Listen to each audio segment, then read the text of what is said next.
Good morning, boys and girls. Mrs. Sutton here. Today we have a big book that we're going to read.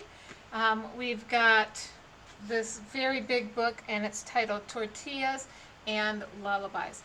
Now, boys and girls, good readers, what they do when they decide to read a book is they decide to read a book, and they have a reason why they want to be reading the book. So that's called a purpose for reading. So what could be our purpose for reading this book?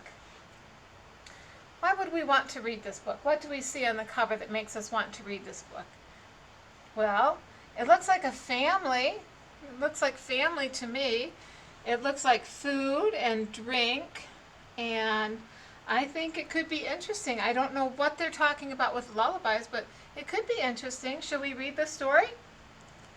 Okay, let's read to find out what the story is about. What is the connection between tortillas and lullabies? So, Tortillas and Lullabies by Lynn Reeser, and we also have an illustrator here. All right. Share a story. Who's in our story? We've got the great-grandmother, a grandmother, a mother, and a girl and her doll. What is this story about? The story is about what families do. There's those tortillas that were on the front cover.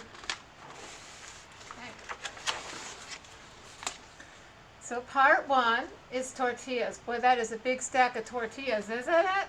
Let's find out what's up with those tortillas. My great-grandmother made tortillas for my mother. From scratch. That looks good. My grandmother made tortillas for my mother. So in the outside, inside a house, it looks like. My mother made tortillas for me, and I made tortillas for my doll. Every time it was the same, but different. Oh, I wonder if our purpose to read isn't to maybe understand how some things are the same and how they're different. Well, I did notice that where they made the tortillas, out in the field, in a house, in their house, a little bit different.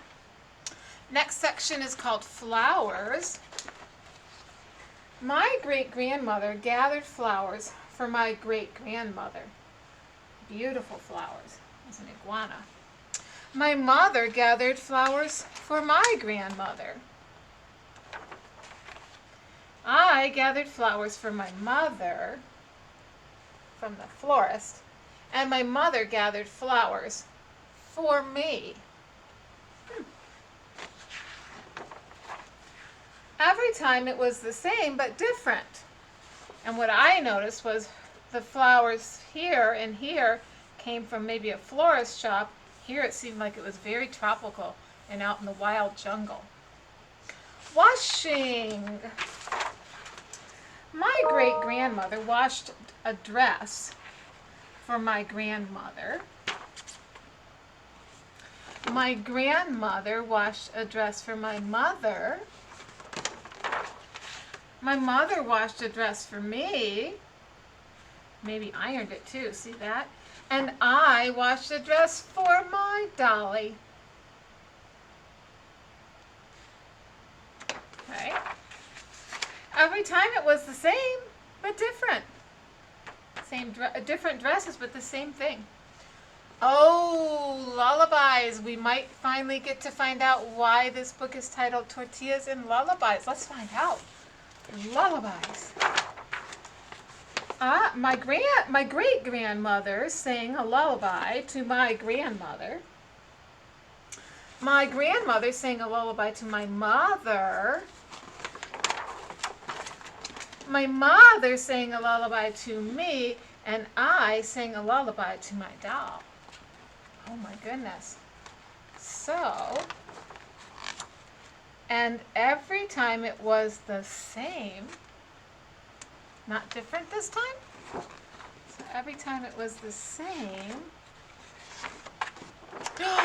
Oh, they sing the same lullaby. The great-grandmother, the grandmother, the mother, and the girl and her doll. Well, that was a lovely story. I liked it very much. I did find out why the picture was so beautiful and what was going on there. And boys and girls, this is something that we call realistic fiction. It has characters in the story, but the characters could be real. This could really, really happen.